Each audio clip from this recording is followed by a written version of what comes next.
Hello दोस्तों, नमस्कार। NCERT class 11 part 2 लेखन कला और शहरी जीवन, इसके बारे में आज हम पढ़ेंगे। बस दिल थाम के बैठिए। शहरी जीवन की शुरुआत कहाँ हुई थी? मेसोपोटामिया। और ये मेसोपोटामिया कहाँ है? दजला और फरात दो नदियां हैं इराक के अंदर, उनके बीच स्थित था। मेसोपोटामिया की सभ्यता अपनी संपन्नता, शहरी जीवन, विशाल और समृद्ध साहित्य, गणित और खगोल विद्या के लिए प्रसिद्ध थी। मेसोपोटामिया की लेखन प्रणाली और उसका साहित्य पूर्वी भूमध्य सागरीय प्रदेशों, उत्तरी सीरिया, तुर्की में कब फैला?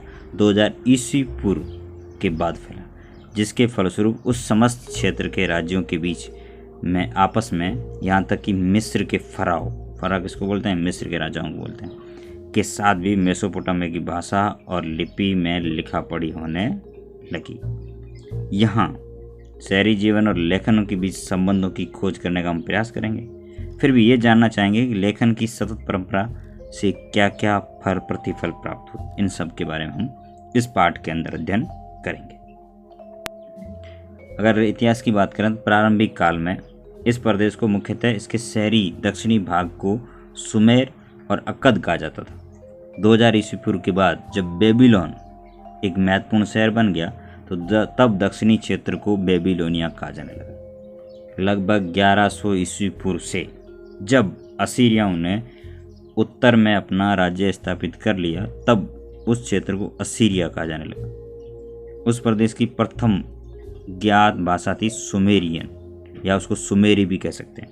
धीरे धीरे 2400 ईस्वी पूर्व के आसपास जब अक्कदी लोग यहाँ आकर बस गए तो अक्कदी ने सुमेरी भाषा का क्या ले लिया? स्थान ले लिया। अक्कदी भाषा सिकंदर के समय तक कुछ क्षेत्रीय परिवर्तनों के साथ फलती फूलती रही। 1400 ईस्वी पूर्व से धीरे धीरे अरामिक भाषा का भी प्रवेश प्रारंभ हुआ, और ये भाषा हिब्रू से मिलती जुलती थी और लगभग 1000 ईस्वी पूर्व के बाद व्यापक रूप से बोली जाने वाली भाषा थी। आज भी इराक के कुछ भागों में ये भाषा बोली जाती है। अब आता है मेसोपोटामिया के बारे में कुछ जान लेते हैं। मेसोपोटामिया में पुरातात्विक खोजों की शुरुआत कब हुई थी? 1840 के दशक में। वहाँ एक या दो स्थलों पर जैसे उरुक और मारी में उत्खनन कार्य कई दशकों तक चलते रहे। भारत में किसी भी स्थल पर इतने लंबे अरसे तक खुदाई की कोई परियोजना नहीं चली। इन खुदाइयों के फलस्वरूप आज हम इतिहास के स्रोतों के रूप में सैकड़ों की संख्या में इमारतें, मूर्तियां, आभूषणों, कब्रों, औजारों और मुद्राओं का ही नहीं बल्कि हजारों की संख्या में लिखित दस्तावेजों का भी अध्ययन कर सकते हैं।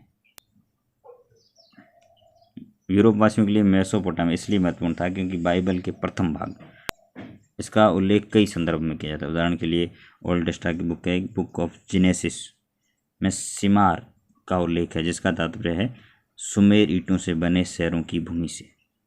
यूरोप के यात्री और विद्वजन मेसोपोटामिया को एक तरह से अपने पूर्वजों की भूमि मानते हैं, और जब इस क्षेत्र में पुरातात्विक खोज की शुरुआत हुई तो ओल्ड टेस्टामेंट के अक्षरश सत्य को सिद्ध करने का प्रयत्न किया गया। 19वीं सदी के मध्य से मेसोपोटामिया के अतीत को खोजे जाने के उत्साह में कोई कमी नहीं आई। सन 1873 में ब्रिटिश समाचार पत्र ने ब्रिटिश म्यूजियम द्वारा प्रारंभ किए गए खोज अभियान का खर्च उठाया गया, जिसके अंतर्गत मेसोपोटामिया में एक पट्टिका की खोज की जानी थी, जिस पर बाइबल में उल्लेखित जल प्लावन बाढ़ आ गई की कहानी का अंकन था। 1960 के दशक तक ये समझा जाता था कि ओल्ड टेस्टामेंट की कहानियाँ अक्सर सही नहीं है, लेकिन ये इतिहास में परिवर्तनों के अतीत को अपने ढंग से अभिव्यक्त करती है। धीरे धीरे पुरातात्विक तकनीकें अधिकाधिक उन्नत और परिष्कृत होती गई। इसके अलावा भिन्न भिन्न पहलुओं पर भी ध्यान दिए जाने लगा, यहाँ तक कि आम लोगों के जीवन की भी परिकल्पना की जाने लगी। बाइबल की कहानियों की अक्सर से सच्चाई को प्रमाणित करने का कार्य क्या हो गया? गौण। और आगे के अनुभागों में हम जिन बातों पर चर्चा करेंगे उनमें से अधिकांश इन परवर्ती अध्ययनों पर ही आधारित है। देखो बाइबल क्या बोलती है। बाइबल के अनुसार ये जल प्लावन पूरी धरती को नष्ट करने वाला, परंतु परमेश्वर ने जल प्लावन के बाद भी जीवन को पृथ्वी पर सुरक्षित रखने के लिए एक नोआ नाम के आदमी को चुना। नोआ ने एक नाव बनाई, जैसा कि नाम से विदित है, नोआ से नाव बनी और नाव के अंदर उसने जीव जंतु के एक एक जोड़े को रख लिया। जब जल प्लावन हुआ, बाढ़ आई, सब कुछ डूब गया, लेकिन जो नाव के अंदर रखे जोड़े सुरक्षित हो गए। ऐसी कहानी आपको मेसोपोटामिया के अंदर मिलती है। मुख्य पात्र को जीव शूद्र और उतना पिष्ट कहा जाता था। ठीक है, ये आप ध्यान रख लेना थोड़ा बहुत। अब आता है, जहाँ नक्शा देख लेते हैं, ये आपका काला सागर, उसके नीचे तुर्की, तुर्की के नीचे भूमध्य सागर, सीरिया ऊपर है, नीचे क्या है, लेबनान है, दजला और ये फरात नदियाँ, और ये प्रमुख स्थल है मारी, और उसके बाद यहाँ पे बेबीलोन, उरुक और उर, ये स्थल है। कैस्पियन सागर, ये रहा आपका अरल सागर जो अब सूख चुका है, ये है ईरान, और ये फारस की खाड़ी, ये अरब का रेगिस्तान, ये नील नदी जो, और ये मिस्र। ठीक है, यहाँ पे अरब सागर, और ये हमारी सिंधु सभ्यता वाली सिंधु नदी। ओके, चलो इस बात को ध्यान रखना। फिर आते हैं मेसोपोटामिया और उसकी आकृति है, उसका भूगोल। इराक भौगोलिक विविधता वाला देश था। इसके पूर्वोत्तर भाग में हरे भरे ऊंचे नीचे मैदान जो धीरे धीरे वृक्षाच्छादित पर्वत श्रृंखला के रूप में फैलते गए। साथ ही साथ यहाँ स्वच्छ झरने तथा जंगली फूल हैं। यहाँ अच्छी फसल के लिए पर्याप्त वर्षा हो जाती है। यहाँ 7000 से 6000 ईस्वी पूर्व के बीच में खेती प्रारंभ हुई थी। इस चीज़ को याद रखना। उत्तर में उच्च भूमि है, जहाँ स्टेपी घास के मैदान है। स्टेपी घास के मैदान किसको बोलते हैं? जहाँ पे ज़्यादातर झाड़ियाँ पाई जाती है, बड़े वृक्षों की कमी पाई जाती है, घास के मैदान होते हैं। ठीक है, यहाँ पशुपालन खेती की तुलना में आजीविका का अच्छा साधन था। सर्दियों की वर्षा के बाद भेड़ बकरियाँ यहाँ उगने वाली छोटी बड़ी झाड़ियों और घास से अपना क्या करती थी? भरण पोषण। पूर्व में दजला की सहायक नदियाँ ईरान की पहाड़ी प्रदेशों में जाने के लिए परिवहन का अच्छा साधन। दक्षिणी भाग एक रेगिस्तान है, और यही वह स्थान है जहाँ सबसे पहले नगरों और लेखन प्रणाली का क्या हुआ था? प्रादुर्भाव, शुरुआत हुई थी। इन रेगिस्तानों में शहरों के लिए भरण पोषण का साधन बन सकने की क्षमता थी, क्योंकि फरात और दजला नाम की नदियाँ उत्तरी पहाड़ों से निकलकर अपने साथ उपजाऊ बारीक मिट्टी लाती रही। जब इन नदियों में बाढ़ आती है, जब इनके पानी की सिंचाई के लिए खेती में लाया जाता है, तब ये उपजाऊ मिट्टी वहाँ जम जाती है, और नदियों द्वारा जो मिट्टी लाई जाती है वो काफ़ी उपजाऊ होती है। यहाँ पे मानचित्र आप देख सकते हैं। यहाँ पे बालिक, हाबुर नदी, ये स्टेपी, फिर मारी, ये फरात, ये दजला नदी। यहाँ पे निम्वेह, निमरूद, असुर, असीरिया यहाँ पे स्थल है। ये बगदाद है, ये बेबीलोन है, और ये तेल अबू सिलाख वल्हाबी भी, और यहाँ पे ये मरुस्थल है। फरात नदी रेगिस्तान में प्रवेश करने के बाद कई धाराओं में बहने लगी। कभी कभी इन धाराओं में क्या आ जाती थी? बाढ़। पुराने ज़माने में ये धाराएं सिंचाई की नहरों का काम करती थी। इनसे आवश्यकता पड़ने पर वहाँ पे क्या, एक तो गेहूँ, जौ, मटर और मसूर के खेतों की सिंचाई की जाती थी। रोम साम्राज्य, इसको तीसरे पार्ट में पढ़ेंगे। रोम साम्राज्य सहित सभी पुरानी व्यवस्थाओं में दक्षिणी मेसोपोटामिया की खेती सबसे ज़्यादा उपज देने वाली हुआ करती थी। हालांकि वहाँ फसल उपजाने के लिए आवश्यक वर्षा की कुछ कमी रहती थी। खेती के अलावा यहाँ पे भेड़ बकरियाँ स्टेपी के मैदानों, पूर्वोत्तरी मैदानों, पहाड़ी ढालों पर पाली जाती थी। ठीक है, और आजकल आप देखो, यहाँ इंडिया से कई लोग अरब जाते हैं और कहते हैं हम वहाँ पे बड़ा बिजनेस करते हैं, लेकिन कई लोग हम भेड़ बकरियाँ चलाते हैं। ये उपजाऊ स्थान बाढ़ की नदियों से काफ़ी ऊंचाई पर स्थित थे, जिनसे भारी मात्रा में मांस, दूध, ऊन आदि वस्तुएं मिलती थी। इसके अलावा नदियों में मछलियों की कोई कमी नहीं थी। गर्मियों में खजूर के पेड़ पर खूब फल देते थे। लेकिन हमें ये सोचने की गलती नहीं करनी चाहिए कि शहरों का विकास केवल ग्रामीण समृद्धि के बल पर ही हुआ है।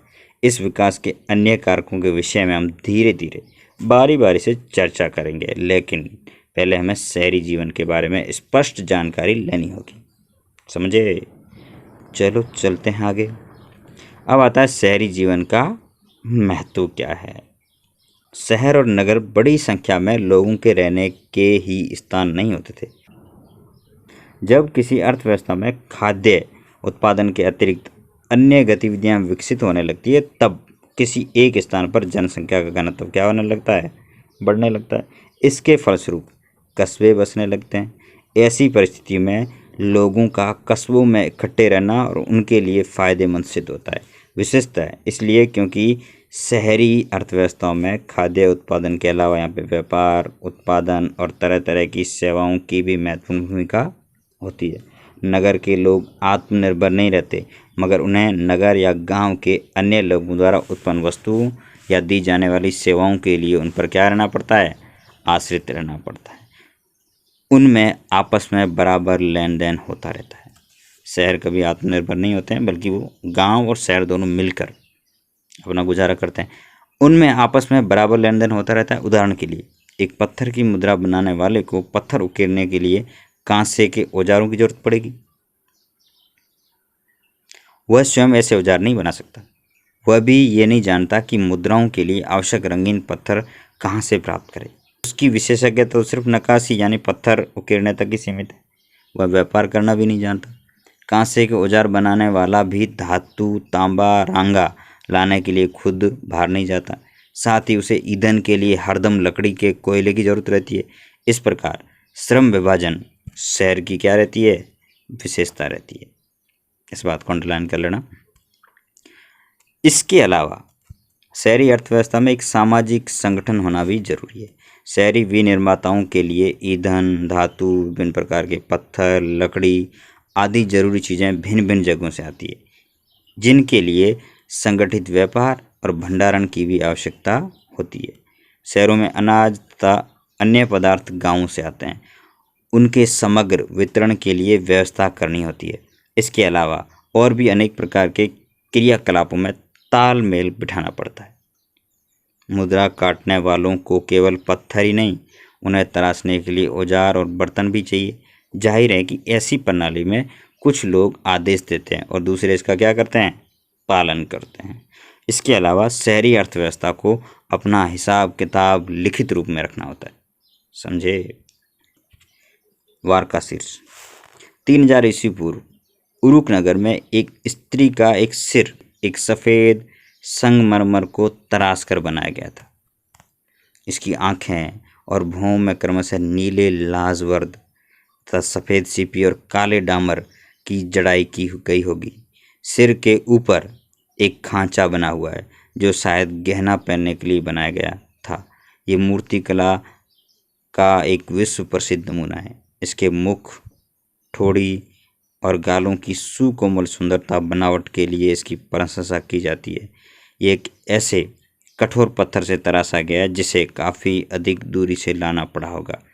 पत्थर लाने के से लेकर मूर्ति के निर्माण में और किन किन विशेषज्ञों का योगदान रहा होगा, इसकी आप सूची बना सकते हैं।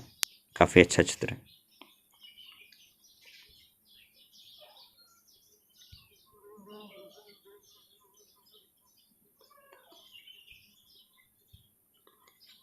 मेसोपोटामिया के प्राचीनतम नगरों के निर्माण कांस्य युग यानी 3000 ईस्वी पूर्व में शुरू हो गया था। कांसा, तांबा और रांगे के मिश्रण से बनता है। किससे बनता है? कांसा, तांबा और रांगे के मिश्रण से बनता है। कांसे के इस्तेमाल का मतलब है ये धातुएं दूर दूर से मंगाई जाती थी। बढ़ई का सही काम करने और मनके में छेद करने और पत्थर की मुद्राएं उकेरने, फर्नीचर में जड़ने, सीपियाँ काटने आदि कामों के लिए धातु के औजारों की जरूरत पड़ती थी। मेसोपोटामियाई हथियार भी कांसे के होते थे। उदाहरण के लिए भालों की नोकें कांसे की बनी होती थी। अब आता है शहरों में माल की आवाजाही। मेसोपोटामिया के खाद्य संसाधन चाहे कितने भी समृद्ध रहे हों, उसके यहाँ खनिज संसाधनों का अभाव था। खनिज ज़्यादा नहीं थे। दक्षिण के अधिकांश भागों में औजार, मोहरें और आभूषण बनाने के लिए पत्थरों की कमी थी। इराकी खजूर और पोपलार के पेड़ों की लकड़ी, गाड़ियों के पहिए, नावें बनाने के लिए कोई खास अच्छी नहीं थी और औजार, पात्र या गहने बनाने के लिए कोई धातु उपलब्ध नहीं थी।